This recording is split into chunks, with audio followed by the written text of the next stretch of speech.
Hi, my name is Rob Shepard, pastor of East Sherman Baptist Church, and I want to thank you for connecting with us through our website today. I pray that this message is an encouragement to you, and I invite you to experience worship with us live every Sunday morning at 10:15.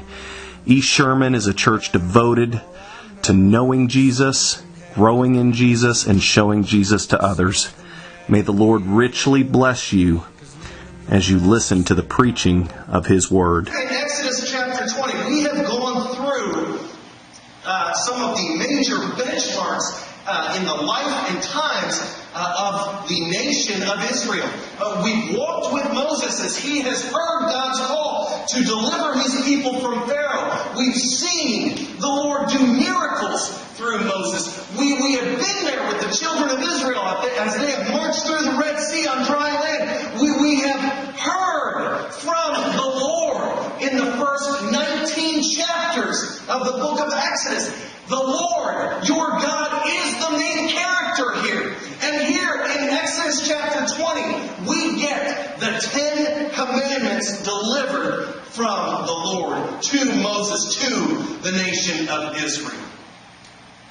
And at the heart of these 10 words, the Decalogue, if you will, the 10 words, the 10 Commandments is this: I want my nation, I want my people to live a balanced life. Now that's probably new to several of us. It was certainly new to me as I read through and prayed through this message. When you talk about the 10 Commandments, normally you don't hear, hey, it's all about living a balanced life. But in essence, that's what you got here. The Lord is commanding His people to live a balanced life. And that's what I want to discuss this morning. Often we feel and sense that our lives are out of balance. Things in our life just don't seem to be right. Life is much harder than it should be. And I believe this is because we live in an unbalanced way. Worry and fear come to dominate our lives. But here, God gives instruction on how to live in a balanced way. And it involves two components. A vertical component and a horizontal component. Both of which are addressed in the 10 Commandments. So read with me, if you will, starting in verse number 1. We'll read down through verse number 11 of Exodus chapter 20. Then God spoke all these words, saying, I am the Lord your God, who brought you out of the land of Egypt, out of the house of slavery. You shall have no other gods before me. You shall not make for yourself an idol or any likeness of what is in heaven above or on the earth beneath or in the water under the earth. You shall not worship them or serve them. For I, the Lord your God, am a jealous God, visiting the iniquity of the fathers on the children, on the third and the fourth generations of those who hate me, but showing loving kindness to thousands, to those who love me and keep my commandments. You shall not take the name of the Lord your God in vain, for the Lord will not leave him unpunished who takes his name in vain. Remember the Sabbath, to keep it holy. 6 days you shall labor and do all your work, but the seventh day is the Sabbath of the Lord your God. In it you shall not do any work, you or your son or your daughter, your male or your female servant, or your cattle, or your sojourner who stays with you. For in 6 days the Lord made the heavens and the earth, the sea and all that is in them, and rested on the seventh day. Therefore the Lord blessed the Sabbath day and made it holy. Amen. And those are the first 4 commandments. And what I want you to take note of in those 4 commandments is this. First and foremost, in verses 1 through 3, it is God who pens these 10 commandments.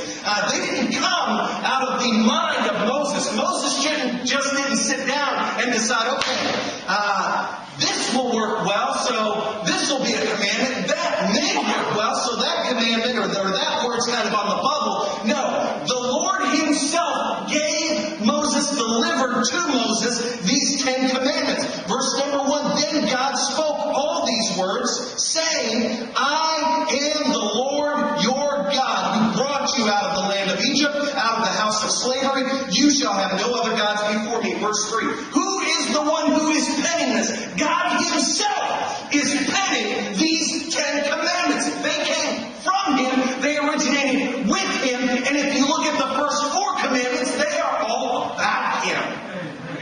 If you want to live a balanced life, the first thing we need to do is keep God first and only in our hearts, in our minds, in our lives.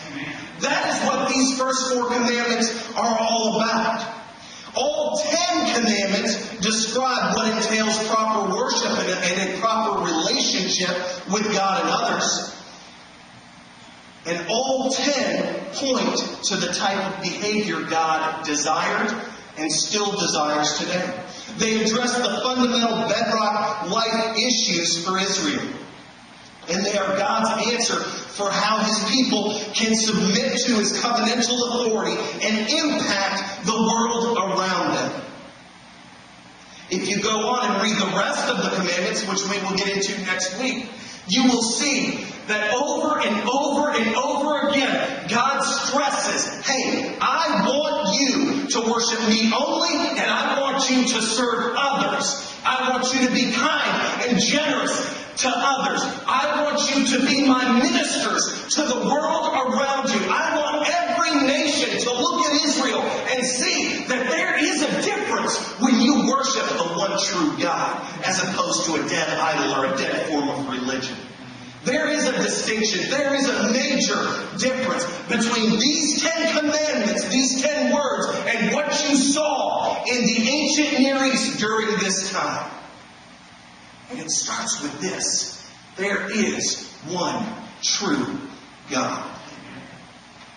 So living a balanced life begins vertically.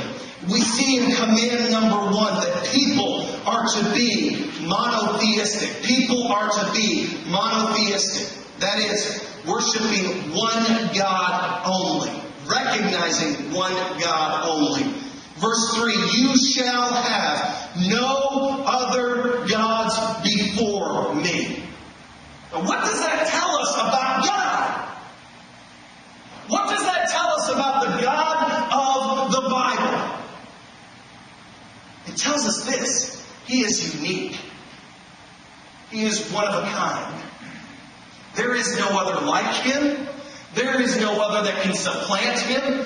It is in a situation where you have God, the God of the Bible, and then a multitude of other gods underneath him. He's not the CEO of a God consortium. No, he is the only true living God that there is. He is unique. There is nothing like him. There is no one like him. He is truly one of a kind. And among all the gods of the ancient Near East, the Lord was supreme in the worship of Israel. That was his calling to his people. We're not talking about Baal. We're not talking about any of the other idols or gods of the time. What God was stressing to his people as they prepared to become his nation was this. You worship me alone. You don't worship me and. You worship me alone. And today, my friends, we collectively as the church have seemingly at some points lost that. We worship God. We show up on Sunday, but our lives are worshiping something or someone else through the week. We've come to a situation where, we recognize the God of this Word. We recognize the God of the Bible. But in addition to worshiping him, we worship at the altar of our bank accounts or our careers or our families. God, as this Word tells us, is jealous. He's jealous for us. Just as he was jealous for Israel. Today, oftentimes, we treat God as a jilted lover. I love you, God, but I love money. I'll worship you, God, but I'll worship my career as well. I'll recognize you on Sunday, but the other 6 days of the week belong to me and me only. We are treading on dangerous ground when we live our lives that way. there was an insistence here in verse 3 that Israel was to worship no other gods.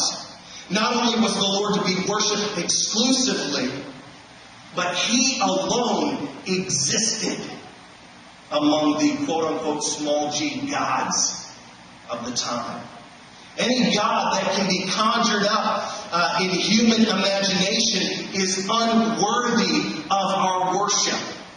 You recognize that? We try to wrap our heads around who God is and what He's like and what He does and why He does what He does. You know what? I've come to the conclusion that any God that I can reason away or I can reason into existence is unworthy of worship. God's ways do not always align with my thought process. Why? Because I am sinful.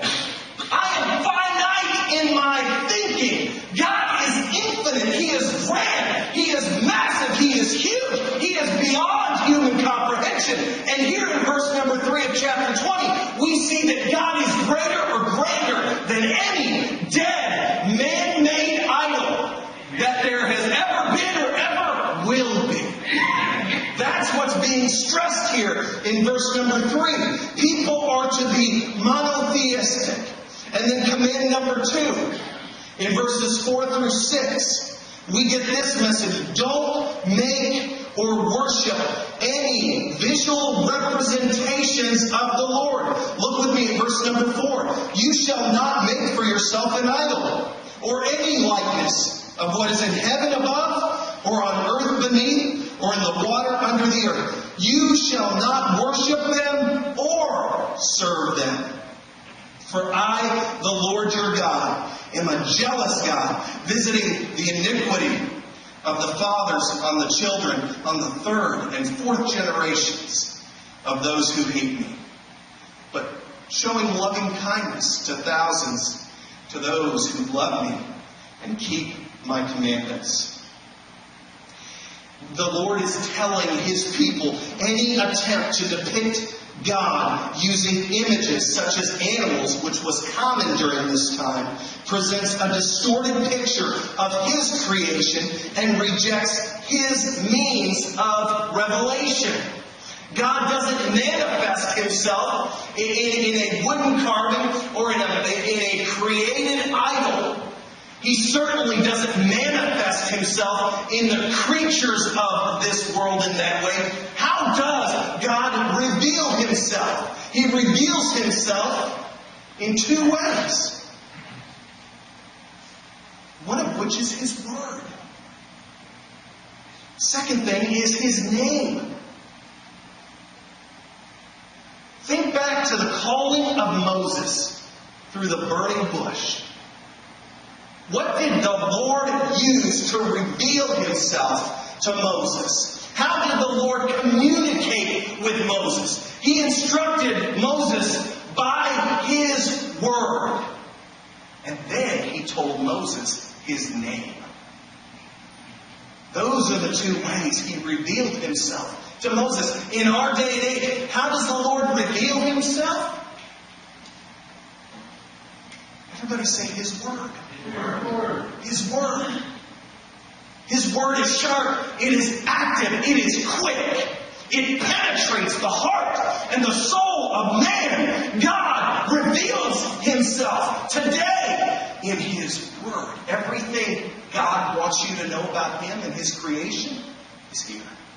Everything the Lord wants you to know about how to achieve reconciliation with Him is in this Word. It's all right here. Secondly, today, how has the Lord revealed Himself to us? His Son, Jesus Christ. God in flesh. You see here, the idol that is being discussed in verses 4 through 6, you shall not make for yourself an idol. The idol for the folks during this time period outside of Israel remained a means of revelation for their religions. It was a vital force through which the false god communed and communicated with the people. In contrast, God's revelation focused, as I said, on His Word and His Word alone. His Word and His name convey the reality of His presence, not some dead idol. Any God who can be controlled or manipulated by humans through an idol is unworthy of worship. And that's exactly what the other religions of the day did. The Lord cannot be controlled or manipulated by His creation, and His people are not to attempt to do so. God cannot be objectified. God is not in the tree. He's not in the grass. God is not Mother Earth. And Mother Earth is not God. We cannot objectify God in that way. Oh, and by the way, you and I, we ain't God. Come on now. God cannot be objectified. And here, in the second commandment, we get a word from the Lord stating, you are not to make an idol and call that God. Or say that God is somehow in that. If you fast forward, what did the children of Israel do when Moses was on the mountain and had been gone for a while? The people started clamoring, we don't know if Moses is going to come back. We don't know where God is. Aaron, do something. Make for us some manifestation of God that we can call our God and we can interact with and we can view and we can touch. Here, take all the gold, melt it down and fashion it into some golden calf. And we will worship that golden calf as if it is God. How did God respond to that? With righteous indignation and wrath. Now today, you and I may sit in these nice, comfortable pews and say to ourselves, I'm glad we as a people are beyond idol worship.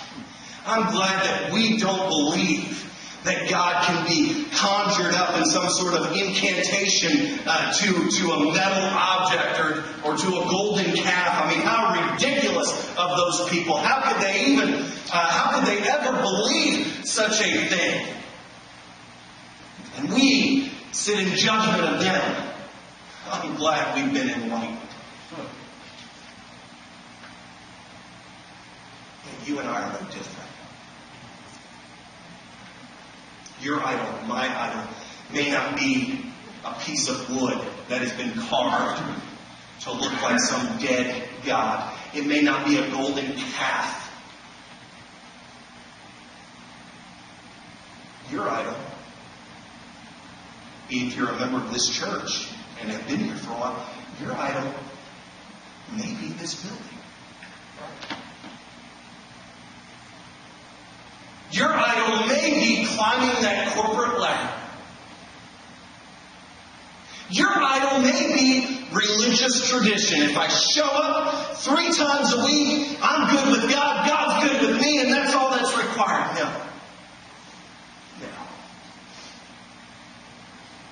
We worship God in spirit and in truth. We go to His Word, His revelation. And that Word should change us. We shouldn't project onto His Word. We should read out of His Word. We should allow His Word to transform us and change us. If we, as a people, were focused on the things that really matter, this church and churches all over Sherman and all over the state of Texas and all over the United States would be jammed to capacity today. And what are the things that matter? The things that matter are spelled out in these 10 commandments. Worship God and serve others. Those are the only 2 things that matter. You see it in the Old Testament. You see it in the New Testament. Jesus confirms. What are the 2 greatest commandments, Jesus? Tell us. Tell us what are the 2 greatest commandments in the law. Come on, Jesus, give it to us. And what did Christ say?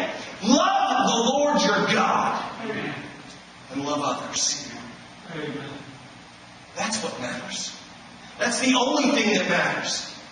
That is the only thing of eternal significance. Your entire life. I don't care if you're 30, 40, 80, 20 years old. Your entire life boils down to those two commandments and what you do with them. Amen. Are you going to love God with all your heart, all your soul, all your might? And are you going to love others as yourself?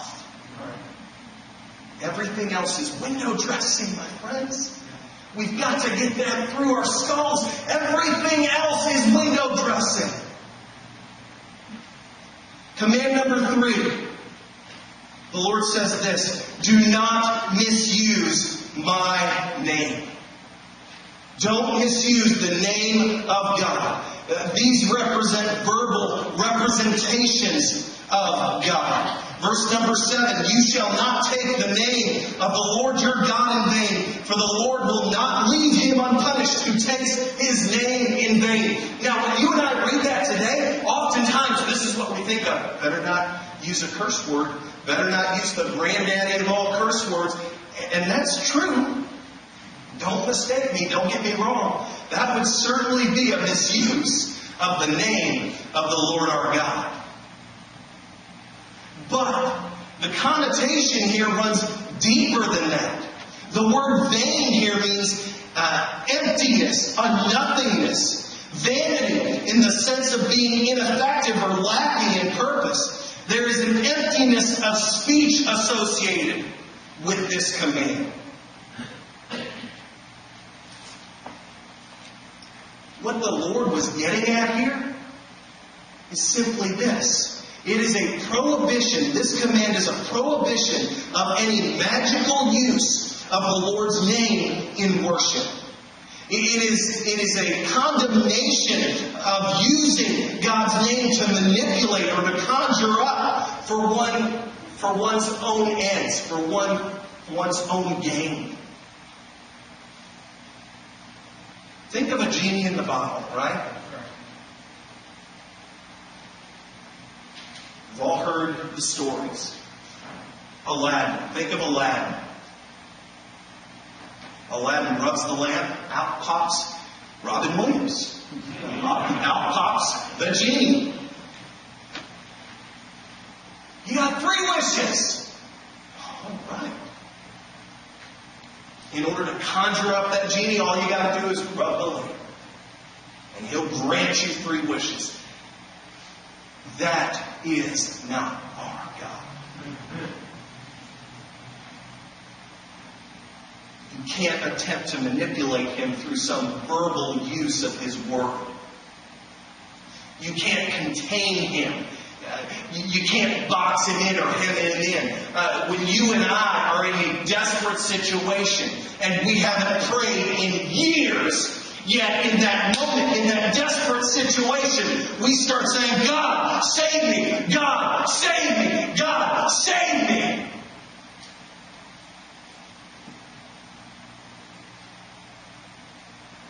What we should have been doing is praying before the emergency, that God would use us, that God would keep us, that the Lord would soften our hearts, that the Lord would not merely keep us from harm, but in the midst of trials or turmoils would see us through that.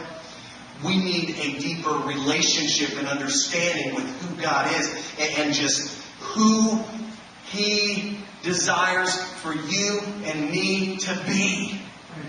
And that comes through a personal relationship. Does God hear those cries of emergency? Yes, He does.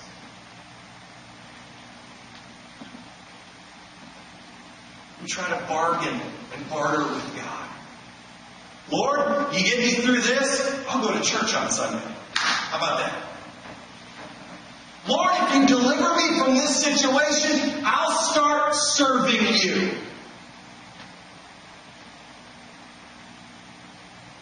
Lord, if you keep me from this illness, I'll accept you. Who are we to attempt to dictate or manipulate God or convince God? Who are we? Really, this morning, who do we think we are? The moment we start praying like that, believing like that, trying to conjure God up by the mere mention of His name, the moment we start doing that, we become God. Small g.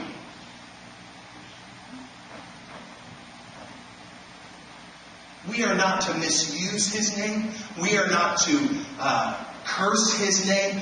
We are to serve Him. Amen. He is not our servant. He is not some genie in the bottle that we can conjure up by the mere mention of His name. We cannot convince Him just by using some words that we string together, thinking that they are religious in nature and they will get His attention. No, the Lord responds in His perfect timing, in accord with His will, and He does hear the cries of His people, but He is not to be disrespected by His creation. Amen. And that is who we are. We are His creation. He is not a creation of ours. The last thing I'll mention this morning is this. Command number 4. It is a refrain from work on the seventh day. Verse number 8. Remember the Sabbath day to keep it holy. 6 days you shall labor and do all your work. But the seventh day is the Sabbath of the Lord your God. In it you shall not do any work. You, or your son, or your daughter, your male or your female servant, or your cattle, or your sojourner who stays with you. For in 6 days the Lord made the heavens and the earth, the sea, and all that is in them, and rested on the seventh day. Therefore, the Lord blessed the Sabbath day and made it holy. What is so special about the seventh day? On our calendar, that would be Saturday. Anybody here, don't raise your hands. Anybody here actually abide by that command? And rest on the Sabbath? Rest on Saturday?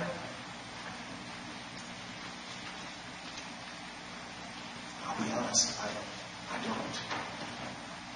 You know what Saturday is for us, and I'm sure for many of you? A catch-up day. Anything that got neglected through the week, any work that didn't get done through the week, we do it on Saturday. We clean the house on Saturday. We're carting the kids to and from on Saturday. We're discussing what the next week looks like. Cheryl's going and shopping on Saturday. We're doing all this stuff. We're diverging on Saturday. She goes one way, I go the other way, and we meet at about 7 or 8 o'clock at night, and we are exhausted. Saturday for my family, and I'm sure for yours, is anything but restful. What is so special about the Sabbath that the Lord instructs His nation, His chosen people of Israel, to remember it, keep it holy, don't do any work? What is it about the Sabbath? It's a sign of the covenant relationship between God and His people, which began in earnest on Mount Sinai. Turn with me. I do want you to see this. I find this fascinating. I pray that this message was an encouragement to you. If you would like to know more about Jesus or would simply like someone to pray with you, please feel free to contact us through email, phone, or I would encourage you to engage in worship with us every Sunday morning at 10:15. We also have Sunday evening services at 6:30 and a Wednesday evening prayer time at 6:30. May the Lord richly bless you this week.